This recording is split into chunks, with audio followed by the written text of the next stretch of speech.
equity gaps with behaviorally informed text messages. We're really looking forward to today's discussion and being joined by our partner college, Delaware Technical Community College. So my name is Serena Famblay Crane, and I'll be hosting today's webinar. I'm the Senior Manager of Partner Success at Persistence Plus, and I'm joined by my colleague, Dr. Ross O'Hara, who is our Director of Behavioral Science and Education at Persistence Plus. And today we're also joined by two partners from Delaware Technical Community College, Dr. Melissa Rakes, who is the Associate Vice President for Academic Affairs, and Amber King, Academic Counselor and Student Affairs Instructional Coordinator. And to our guests, please feel free to introduce yourself as well in the chat. We're going to start our webinar off with hearing from Melissa, who will introduce Delaware Technical Community College to us. And then we're going to share a bit about our work at Persistence Plus and the intervention that we collaborated on with Delaware Tech in summer 2020 to support pre-allied health and nursing students and re-enrollment for the fall 2020 semester. And following that, we'll have a discussion with Melissa and Amber on how Del Tech is supporting students this year and their takeaways from our intervention. And we'll end today's webinar with a Q&A session. So please share any comments or questions that you may have as they come up. And we hope to hear from you.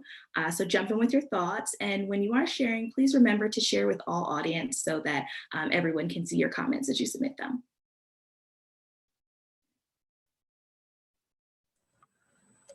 And with that, Melissa, we'd love to hear from you briefly about yourself and Amber and the work that you're doing at Del Tech. Great. Thanks, Serena, and thank you, Ross, for inviting both Amber and me here today. We're really excited to partner with Persistence Plus and share the pilot work that we have done together over this past summer and how it's making a difference in the success of our students at Delaware Tech. Before we get into those details, I'd like to just share a little bit about Delaware Tech, as I see we have colleagues from across the country joining us, and they may or may not know about us. So we are the community college in the state of Delaware. We have 4 campuses across the state, and we are the only community college in the state. We do have 2 state institutions, Delaware State University and University of Delaware, and a handful of private colleges, but we are the only 2-year college. We offer more than 100 different associate degree programs, a Bachelor of Science in Nursing, a variety of diplomas, certificates, and of course, workforce development non-credit options.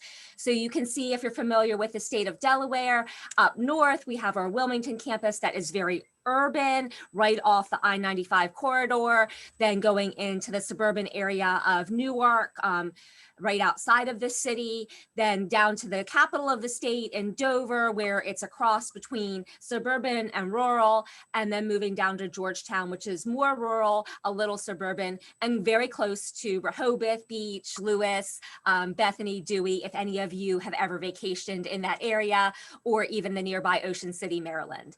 So basically, we serve around 15,000 credit students per year, plus another 30,000 workforce development certificate students in a year. And that encompasses a variety of individuals across the state. We do have a promise scholarship in the state of Delaware called Student Excellence Equals Degree, or SEED for short. That means that students who come to us right out of high school with a 2.5 GPA or higher can come to Delaware Tech tuition free. So the stakes are pretty high when we're reporting out on our outcomes to the government. We did recently, in 2015, move to a single accreditation rather than each campus being accredited separately. So that has enabled us to really learn from all of the institutions that we share a name with, so that we're more aligned, but it's also presented some challenges, especially in this pandemic environment where there are no campus walls necessarily. We're all working together from a distance remotely, and we need to be consistent and aligned in what we do. Next slide, please. So recently, right before actually we went to a work from home situation about a year ago, we rewrote our mission and we really looked at what it means to be a community college, the community college in the state of Delaware. And we focused on what was most important to us.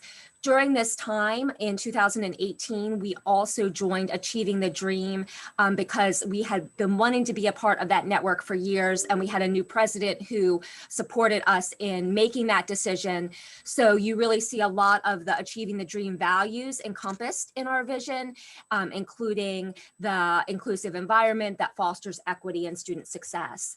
What we've really taken away from this new mission is that students are at the center of everything we do. So we do not make a decision, we do not change something, we do not do something, we do not stop doing something, whatever the case might be, until we ask, what does that mean for students? Not what does it mean for us as employees, but what does it mean for the students? So that is really where we have been at for basically the last year, as we've been in this really weird environment together with everyone across the world. How do we best serve students? And one of the things that we had wanted to do prior to COVID, but then really escalated during again, the last year, was figuring out how to more holistically support students. So Amber was leading the charge with Achieving the Dream and our work group at the college to develop a robust advising model that incorporated all of the holistic supports that really would allow us to focus on putting students at the center. And in that, she found a lot of great resources that we really have been working on incorporating at the college. And one of those that she found was Persistence Plus. And by finding that great resource, we found an opportunity to partner for a pilot study so that we could perhaps help ourselves with some funding to be able to get the resources needed for Persistence Plus. We've been really fortunate to work again with Ross, with Serena, with Cecilia, and with some partners at NSF to really be able to make this come to fruition and jobs for the future. So we're excited to share with you what we've done today. But before I turn the floor back over to Serena and Ross, I have just one more slide. Oh, I don't. Thank you. I thought I did. That's all right. Is there anything else you'd like to comment, Melissa? Thank you so much for that context. Okay, fantastic. Well, thank you, Melissa, for introducing our audience to Del Tech and for all the wonderful work you've been doing before COVID and, of course, during this very challenging year that continues to be challenging to make sure students feel supported and continue in their education. And so now I'm very pleased to share with all of you more about the work we do here at Persistence Plus and sort of lead into talking about the work we did last summer with Del Tech to apply our behavioral nudging strategies to helping their pre-allied health students make it through that challenging pipeline. And so we at Persistence Plus, what we do is we work with colleges to provide personalized student support over text messaging. Now, what does that mean to us? To us, that really means using text messaging and other communication strategies to really go beyond just reminding students about deadlines or pushing out information to students about campus resources and really engaging them in a conversation about their goals, their future, their worries that are going to really get them actively involved in taking advantage of those resources and motivated to do the things they need to do to succeed in college. And so when we're looking at what holds students back from success, we're really trying to use text to get at these hidden barriers. And so if you think about students in the allied health pathway at Del Tech, they're facing a lot of challenges that students all over the country have been facing, trying to connect their education to what they want for their family, and maybe sometimes feeling guilty that they have to spend less time on family issues because they have to focus on their schoolwork. Issues dealing with food and financial insecurity, and the general self-doubts many students have about whether or not they really belong in college and can succeed there.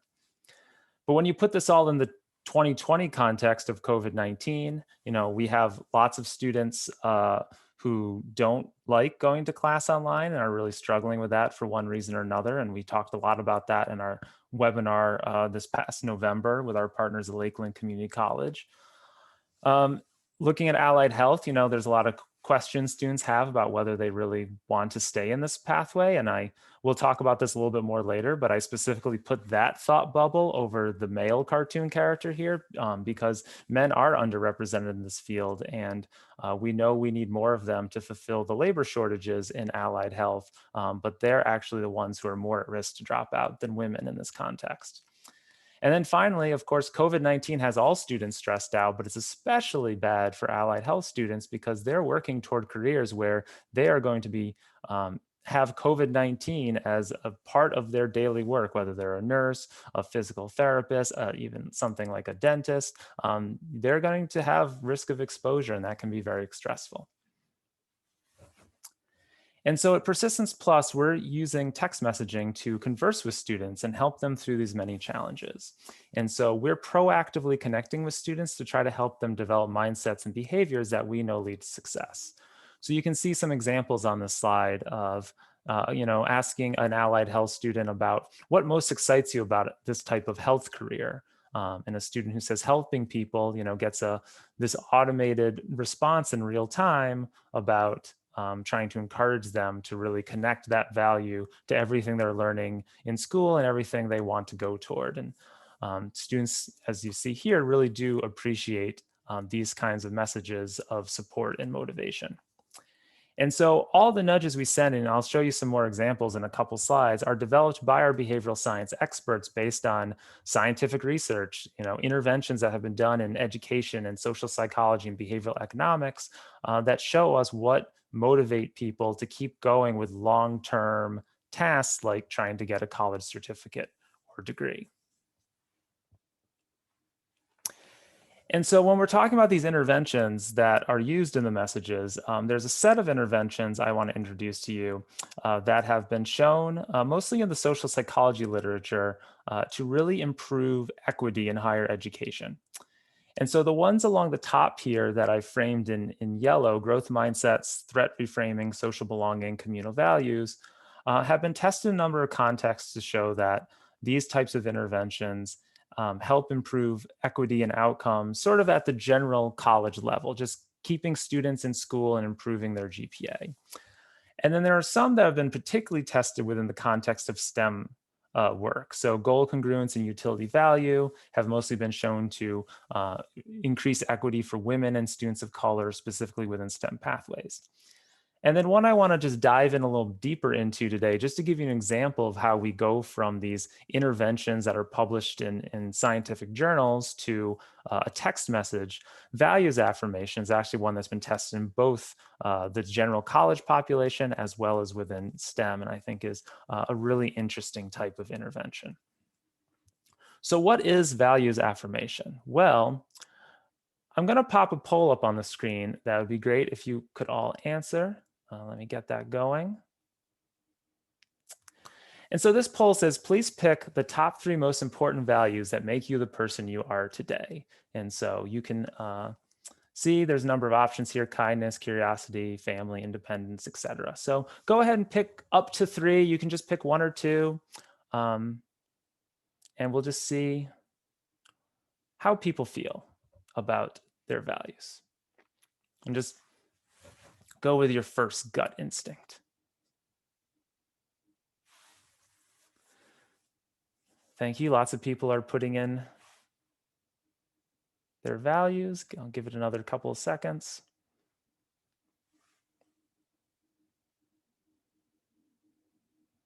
All right. Oh, I feel like it's like watching popcorn pop. It's like, I think it's done. Oh, wait, there's another one. Okay. Thank you all for that. And, if we look at some of the responses here, it looks like kindness was the number 1 thing. That's a wonderful one to hear, and certainly one of the ones we most hear from our allied health students. Family, of course, that's very important to all of us. What came in 3rd? Curiosity. That's also a very important value. So in these value affirmation interventions that have been done with students all the way from elementary school through college, this is, oh, I didn't hit the share results button. Now you can see it too. So this is step one of values affirmation. You ask people to think about what are the most important values that make you who you are. But then in the second step, which I'm not going to ask you to do, but you can certainly kind of do it in your mind for a minute while I talk, is you have students write about what's your most important value, why, how does that make you who you are? And so they write like a little personal essay about it. And that's all the values affirmation intervention is. It can take as little as 5 to 10 minutes to walk a student through this process, but it can have a profound impact on their education. Let me show you an example of that. So this was a study from 2014 in which the goal was to help undergraduates in intro biology courses improve their performance and persist to the next course in the biology sequence. And so these researchers recruited almost 800 undergraduates, 150 or so were first generation students, and they randomly assigned them to two groups, either students who went through this values affirmation process, just like you did a minute ago, where they wrote about those values after they chose which ones were important to them. And then also students in the control group, they chose 3 of values that were unimportant to them, but wrote about why they might be important to somebody else. So they also thought about values and wrote about values, but they wrote about other people's values, not their own. And they looked at a number of outcomes in the study, but the most important one I want to show you is the percentage of students who persisted by signing up for the second biology course in the next semester. And so what they found was in the control condition, there was this expected gap between first generation students and continuing generation students, that fewer first gen students stuck with biology. But when you had them do this values affirmation twice during the course, so this thing took no more than 20, 30 minutes of class time, that first generation students now had the significant increase in the amount of them who went on with biology. So much so, as you see here, now more first gen students are sticking with bio than the continuing generation students. And so this kind of intervention is something we can translate into text messages to have students have this type of conversation and think about how their values connect to their education. So this is an example I'll show you from an actual Dell Tech student from this past summer, and this nice conversation our platform had with them back and forth, where we asked them to pick a value that was important to them. They also picked kindness, like most of you did. And we asked them to write about why is kindness a part of why you're studying health at Delaware Tech. And they said, I was drawn to nursing because of kindness. Being able to help both patients and their families was an invaluable experience. I'm excited to do it for the rest of the foreseeable future. A few weeks later, we followed up with them and asked, well, what's another value that's really important to you? To try to see if they wanted to maybe try this exercise again, just like they did in the study I showed you on the last slide. And they decided to talk about ambition. So we asked, how is ambition reflected in your decision to study health? And they replied, health sciences are competitive fields of study, and as such, they're filled with ambitious students who work hard to be there. Getting an AD in nursing from Dell Tech is just the first step for me, as I have a long road to becoming the best nurse I can be. So I hope if you take away one thing from this is that, at Persistence Plus, the type of text messaging that we're doing in our collaborations with institutions like Dell Tech is really getting students to engage in these conversations about values, about goals, about who they are and where they want to go. And that can have this really profound impact on their ability to persist in school and graduate with their degree. And so with that, I'm going to turn things over to Srina to talk specifically about the project we did with Dell Tech this past summer.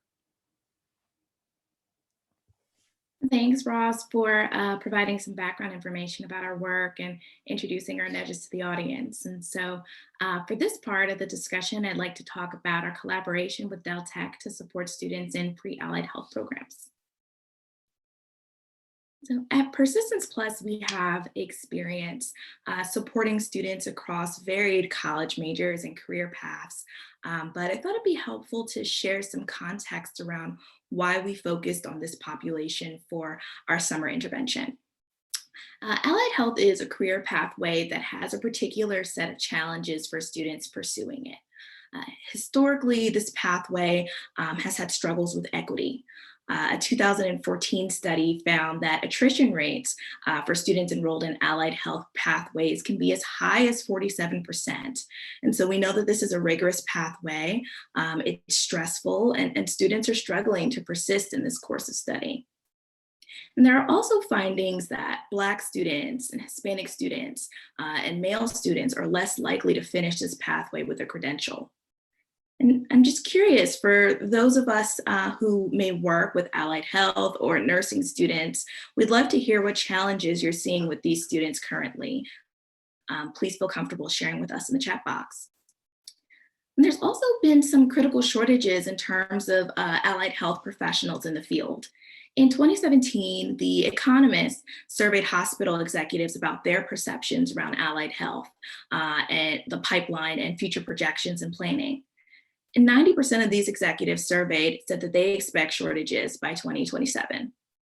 And we're seeing this play out currently during the pandemic as nursing homes are reporting that they have shortages of staff. In 2020, they reported shortages of up to 25%. And pre-allied health as a pathway at Del Tech is actually their largest program, but it's also the program where they find that they are losing the most students. And Amber later on is going to share with us about some of the challenges that students in this program are facing. And so we know it's a critical time to be entering allied health and nursing as we're in the middle of a healthcare crisis of this international pandemic. And so all of these understandings informed our decision to collaborate on developing this intervention with Del Tech. And we're also joined by our partners at Job for the Future, who we have a wonderful relationship with, and we've had success supporting students together, like our Nudging to STEM Success project in 2017. And our colleague Cecilia is going to share a link to that in the chat box if you're interested in learning more. And so this study was designed to select pre-allied health students who were enrolled in the fall of 2019, spring 2020, or both terms at Del Tech. And so when looking at this population of pre-allied health students, we ended up removing 6% of students after we assessed them due to having missing or invalid phone numbers. And then from there, the students were randomized into two groups. One group to receive a summer nudge campaign from Persistence Plus for 8 weeks, and the other group to continue receiving business as usual support from Del Tech during the summer. And so after that randomization, that left us with 3,299 students. And so the table to the right of this slide shows the demographics for our experiment, which is fairly representative of the Del Tech student population. Outside of what you may notice is a heavy female representation. So just wanted to call that out and say that, we know that this falls in line with the rest of the field as women are heavily represented in allied health and nursing pathways. So we saw strong engagement during the 8 weeks that we nudged students on our platform. Our platform sent over 23,000 nudges to students over 8 weeks. And so that's 23,000 points of interaction with this group of students. And the value that students found in receiving this type of support was really demonstrated through the engagement that we saw on the platform. 89% of students who received nudges from us remained subscribed during the 8 weeks that they were a part of this summer intervention. And 41% of them engaged with those nudges over 8 weeks. We heard from students at various points throughout the summer nudging campaign regarding how much they value this type of support, students sharing that it was encouraging and they hoped that they could keep receiving it. We had students saying that they received messages at the right time, right at their fingertips. And so this feedback really reiterated how powerful this type of summer support can be for students. So we had a great implementation, positive interactions and feedback from students, and we also had strong outcomes. When analyzing students' enrollment patterns after the summer intervention ended, we found that students in the treatment group, so students who received nudges from Persistence Plus over the summer, actually enrolled into the fall semester at Del Tech 4 percentage points more than students who did not receive summer nudges from Persistence Plus. And so that's 66 more students who enrolled in the fall semester at Del Tech after receiving our summer nudges. We also saw some other interesting enrollment outcomes from our summer intervention. So students who were not enrolled in the spring 2020 semester at Del Tech, but received nudges from Persistence Plus, actually re-enrolled at higher rates compared to students who did not receive nudges from Persistence Plus. And so these are students who had stopped out at Del Tech for the spring semester, but they were engaged in summer 2020 with Persistence Plus nudges. And we saw a 13 percentage point difference. And we actually heard from some of these students, like the student quote that you see on this slide, that their decision to return to Del Tech for the fall 2020 semester was based on the constant communication that they received from Del Tech over the summer. We also found that receiving nudges from Persistence Plus led to a reduction in equity gaps in terms of re-enrollment for the fall semester. A few moments ago, I mentioned the historical trends regarding equity in allied health fields and how Black and Hispanic students had higher levels of attrition and not persisting in these pathways. And while all of the students who received nudges from Persistence Plus did end up re-enrolling at higher rates in the fall, we found that there was a 7 percentage point increase for enrollment for students of color who received Persistence Plus nudges compared to students who did not receive nudges from Persistence Plus. And so this is something that we've seen on our platform across various partnerships, that students of color really benefit from those behavioral interventions and receiving this type of support from their institutions. And I also mentioned the struggles of men persisting in allied health programs. And I'm sure many of you are aware that there's a critical need for men to join the workforce as part of allied health and in nursing fields. And we found that male students who received nudges from Persistence Plus in summer 2020 had an 11 percentage point increase in re-enrolling into the fall term, which is just such a tremendous outcome. And we're really delighted to see that. And so on this slide, you'll see a quote from one of the male students that I just referenced that was on our platform for this summer, and he was highly engaged with our nudges. Students were given many opportunities to reflect on their career goals to keep them grounded for why they were pursuing this degree from Del Tech. And so a part of my role at Persistence Plus is actually reviewing student messages that come in, and I just really enjoy reading responses to these types of messages. And so this student shared how, this was a dream for him. He has a family history with nursing. His grandmother was a phlebotomist. His mother is a CNA, and his aunt's a nurse practitioner. And he's currently working as a CNA. And so all of this motivates him to continue on his pathway at Del Tech to graduate. And so giving students the space to engage in these expressive writing exercises and articulate on why they want to stay on their pathway just really gives them the motivation to push through challenges when they encounter them by focusing on their goals for being enrolled. So to quickly summarize what we just walked through, we found that Persistence Plus nudges increased re-enrollment for pre-allied health students at Del Tech for the fall 2020 semester. Nudges were particularly effective at getting students who had left Del Tech to come back for the fall semester.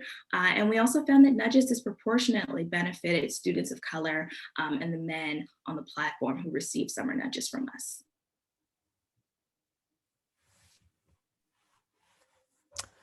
Thank you. Thank you, Serena, for walking us through that. It's very exciting to see what type of impact we were able to have in this project. And, if you in the audience, if anyone has questions about that, please put it in the Q&A or in the chat. We'll be happy to answer those as we go along. But for right now, we're going to bring Amber and Melissa back to the stage, so to speak, to share more with us about the work Del Tech has been doing both before and during COVID-19 to support students within allied health and outside of allied health. So Melissa and Amber, thank you again both so much for joining us today. We're really excited to learn more about the wonderful work you and your colleagues are engaging in to support students this year. So our first question we're going to kick off with Melissa and Amber is, a large focus of this project was looking at how these behaviorally informed text messages can lead to equity gains. And through this work, we were able to uncover some of the barriers that these students were facing about not returning for fall 2020, such as financial struggles or being unsure how to connect with their advisors when everything was virtual. So Amber, can you just share some more context around how Del Tech has been supporting students on the allied health pathway, where those students tend to encounter barriers and disengage from the program, and what you're doing to keep them supported this year? Of course. So this population, it is our largest population at Delaware Tech. Allied Health is a competitive admissions program. So we tend to lose a lot of students at different points throughout their journey. One of those, if they come in and they're not college level, sometimes the way our curriculum is currently set up, they could take 2 or 3 semesters just to get through developmental curriculum before they're able to get into anything related to their program. So we get a lot of students that are frustrated by that. So we have starting this fall, we're going to be moving to a co-rec model. So students will be taking support courses with their college level English or math course. So with that, students are going to be able to get into those courses leading towards that program and much faster. So I think that's going to really help in terms of keeping them involved. Also, this population through high school and maybe even at the beginning, they could have been our straight A students, and our curriculum is very rigorous. So students sometimes leave the programs because getting a C isn't good enough for them if they're struggling through it. And so I think these text messages helped give them that encouragement to continue. When they were feeling that frustration of, I don't want to continue, I'm not doing well in this course. And it's especially important this year with COVID, with those courses moving to a distance format. A lot of students weren't comfortable in that. This was their first opportunity doing online courses, especially in things like science and math. So these text messages really helped continue, keep them moving. In terms of other supports that we offered, we did online tutoring, virtual advising, we had a virtual support center. So a lot of those things to help students, especially during these the pandemic. Yeah, thank you, Amber. I think you just made, one of the points you made was so poignant about students, sort of dealing with imposter syndrome. So if they get a C, they think it's indicative of the fact that they don't belong in that program. And so, we really want to move to help students understand that it's okay to struggle, but let's help you and equip you with the tools that you need so that when you do encounter those situations, you're better prepared for the next time. And so thanks for that. And so during our work together last summer, our team was really impressed by the centralized virtual support center that you had created to, really simplify the process for students who need additional support from Del Tech. And so your approach to providing student support just really emphasizes the caring culture on your campus. And so we'd love to hear more examples of how Del Tech is remaining student-centered this year. So as Melissa said, our mission at the college, that central piece is we put students at the center of everything we do. So when we moved into this virtual environment, every meeting I was in and we were talking about new initiatives and new programs, how we can still get those resources to the students, it always came back. What barriers is this going to put in place for the student? What can we do to reduce those barriers? And is this student-centered? So every meeting we had. So when we went to this, we wanted to make sure that we were getting students what they needed. So we have a laptop lending program. Students had access to the food pantry. We offered online tutoring. We offered extended hours to meet with with an academic counselor. So that included weekends. We had never really had weekend advising before, but we opened that up because we know just because people were home, it didn't mean that they were available. They had families at home. They were taking care of people, still trying to work. So we extended those hours for them. Our instructors, advisors, academic counselors, from the top administration down, we made sure that we emphasize that we need to be responsive, we need to be available for the students. And I think that really came across with our students. And then another way that we're demonstrating that caring culture is we're trying to move to be more proactive. So one thing we're putting in place is an early alert system. So we are going to know, we're going to be right from the start, be able to identify students that maybe they have concerns about food insecurity, so we can refer them right away. So instead of waiting until midterms and the student says, oh, well, I wasn't doing well because I was trying to work more to provide for my family, we can tackle that right from the beginning with an early alert system. And I think when that's in place, it's really going to bring this full circle that we really do care and put our students first. Yes, I think that really summarizes all of the work that we've done. I'm really fortunate that Amber and I work with such a great group of individuals who do put students first. Honestly, at some points, that's probably what helped us keep whatever little bit of sanity we have over this past year, because while we've been cooped up in our houses and limited in who we can interact with and see, we've gotten the really rewarding opportunity to work with students and help them, again, in a really difficult time. And, they've all been so grateful for the support we provided, especially those little touches that we added, like the Saturday hours, extended evening hours, that we were really able to gain some momentum on in this environment. One of the great things in this terrible situation that we're in is it raised a sense of urgency, or increased a sense of urgency around a lot of the things that those of us in student affairs have been kind of cheering on for years, but then maybe others outside don't always see the urgency. And immediately, a few weeks into the pandemic, we really did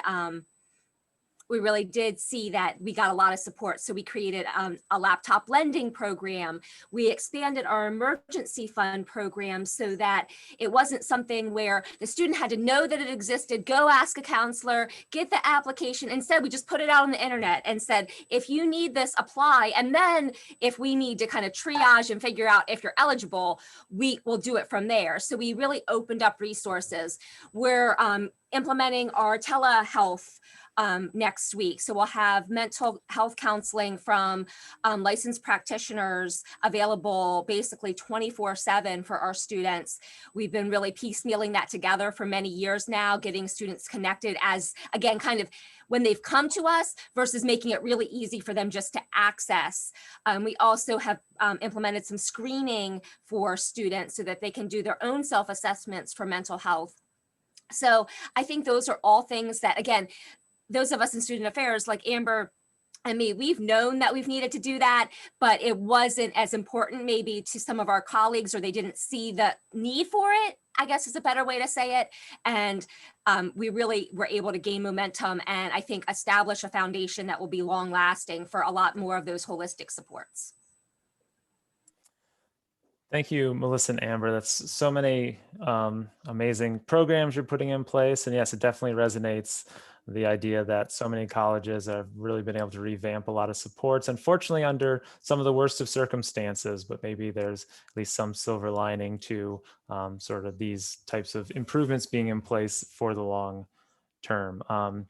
I do see some questions coming in from the audience. Some have been about the nudges we were talking about. I did want to mention that we will circle back to those. So I have those noted. But Molly asked, what is the difference at Del Tech between advisor and counselor? I think that was something Amber may have said.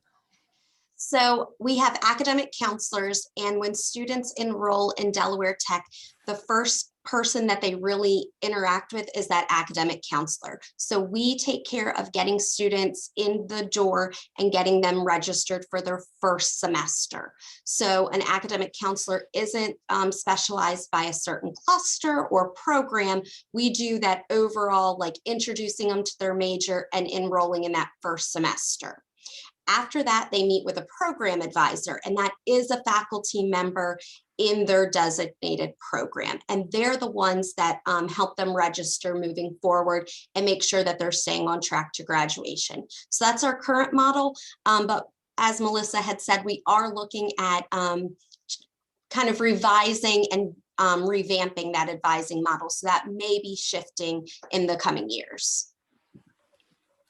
Thank you for your question, Molly, and thank you, Amber, for clarifying how that model works at Del Tech. Our next question we wanted to talk about was, there's been much discussion over this past year regarding how COVID-19 is impacting trajectory of students going through health programs.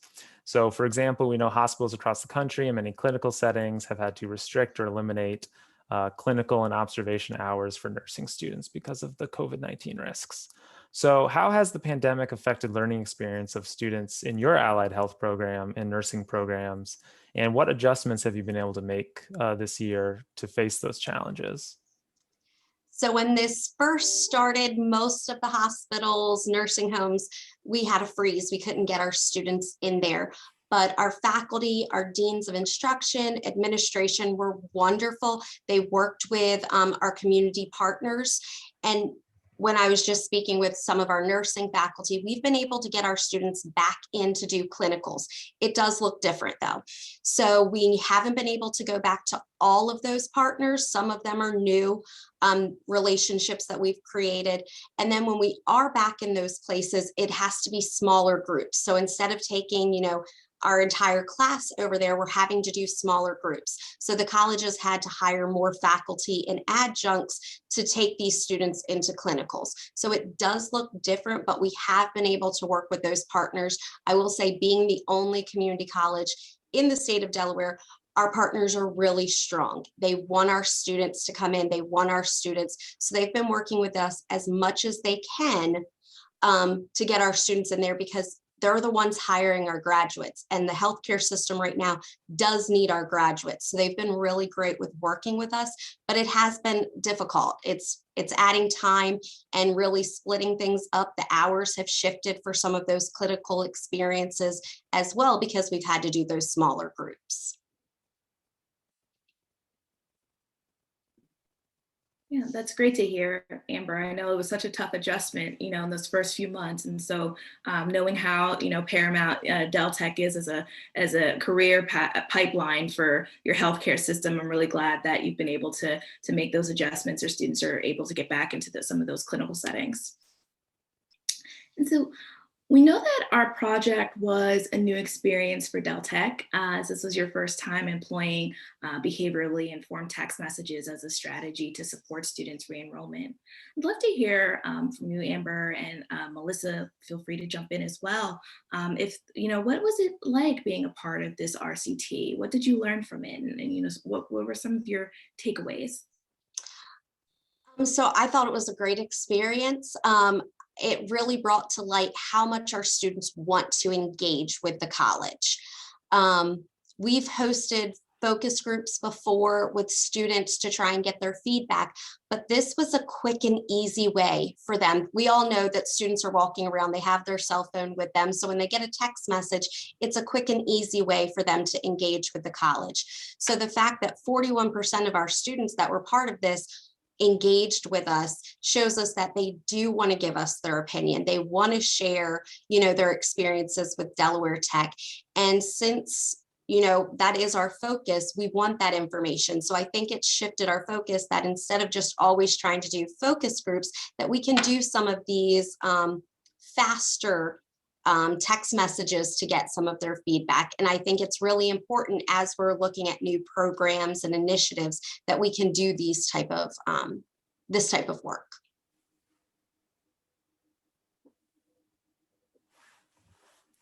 Great. And yes, it's been quite an exciting opportunity to work with you all as well. I think, as Melissa did, introducing Del Tech to everyone at the beginning of this webinar, this was an experience for us to be introduced to Del Tech and the work you're doing. And I'm really looking forward to when, normally I think by this point we would have gotten to visit Del Tech, but we can't do that. It's very sad. So I look forward to when we can do some in-person collaboration. So finally, we have one more question we prepared for Melissa and Amber that I'm going to ask. So I'm just trying to give the audience some prompt to, get any more of their questions sent in. We have a couple in the queue that we'll get to in a minute.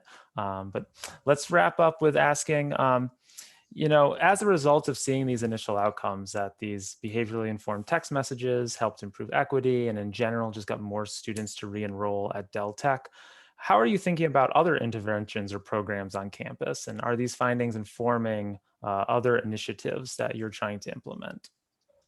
So with our work with Achieving the Dream, equity has been a focus at Delaware Tech. We have equity goals.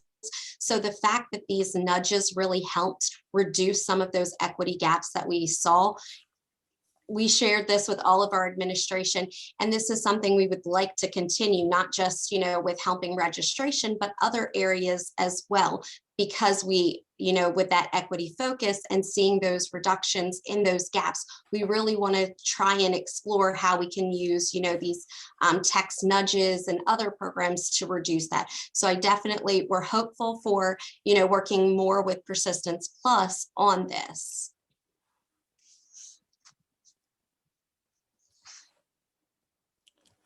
Great, yes. And yeah, we look forward to our future potential collaborations and really just building upon this work. And it actually leads into one of the questions I was asked from the audience by Harrison. I responded in the chat earlier, but I'll answer it out loud, where he asked if we're going to continue to track student outcomes beyond that fall 2020 re-enrollment. I think, yes, if Amber and Melissa are game, we hope to be able to look and see, does that intervention still have an impact on students in spring 2021 and beyond? Because that's really, in this intervention work, I'd say the holy grail of not just having an impact for one semester, but can you keep that effect snowballing over time?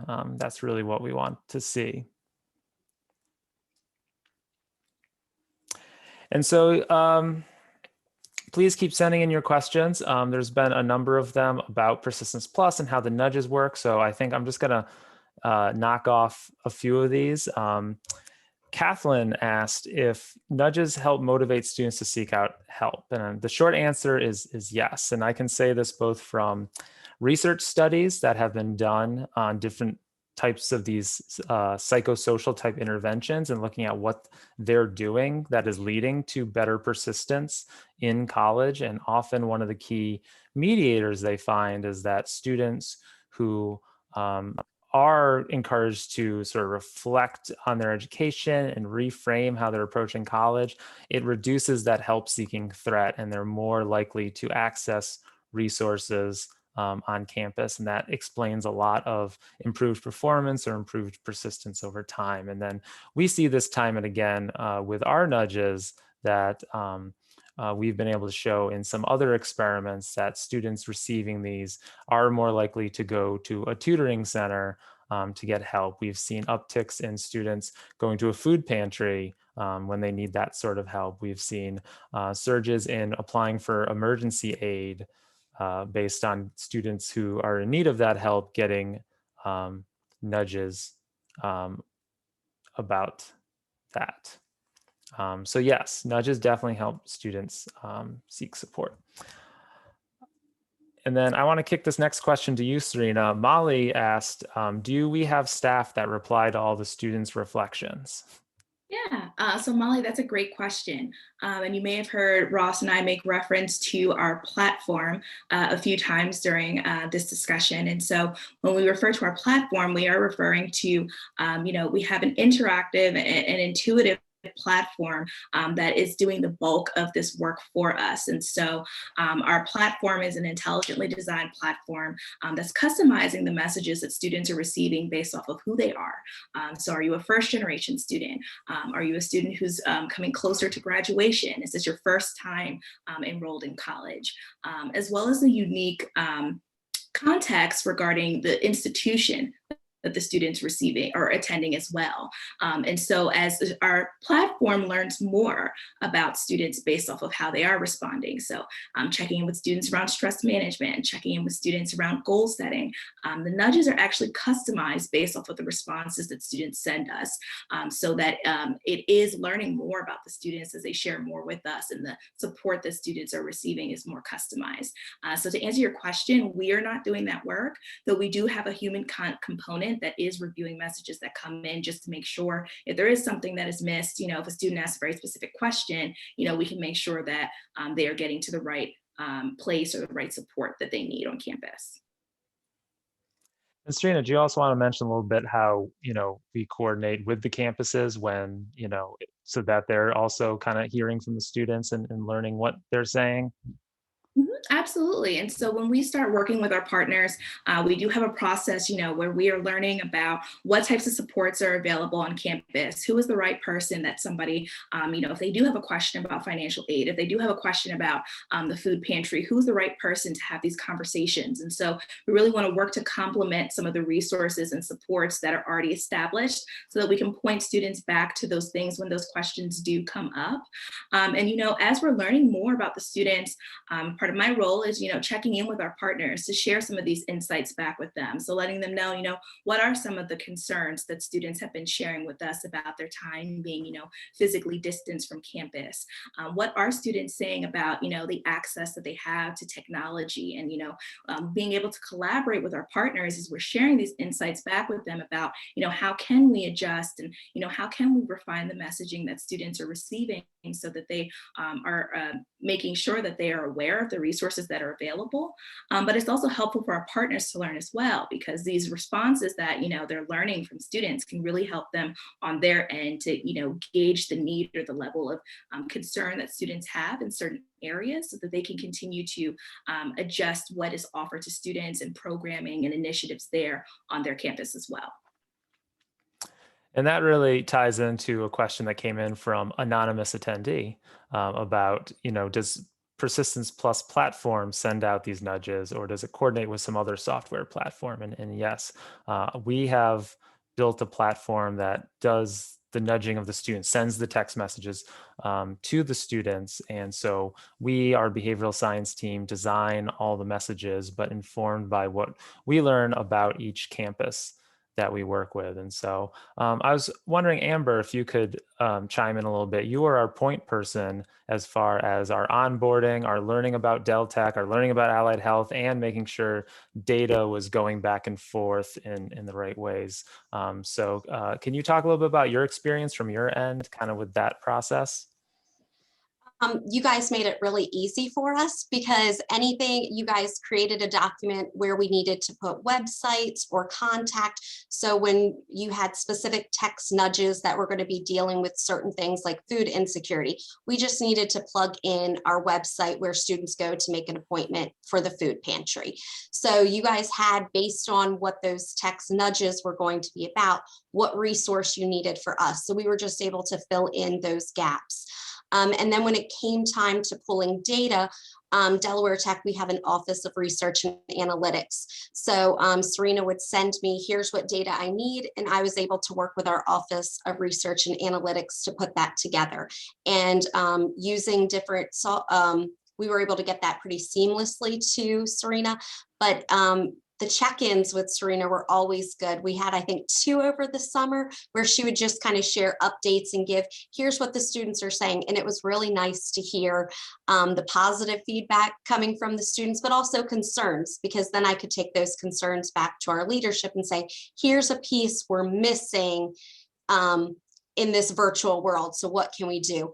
But you guys made it really easy. So if anybody's thinking of working with Persistence Plus, Ross and Serena will take care of you.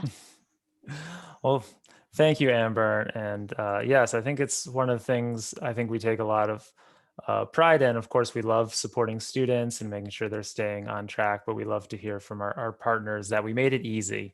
We know there's a lot of great products and programs out there, but making it just easy to start and to use is something we really try to focus on.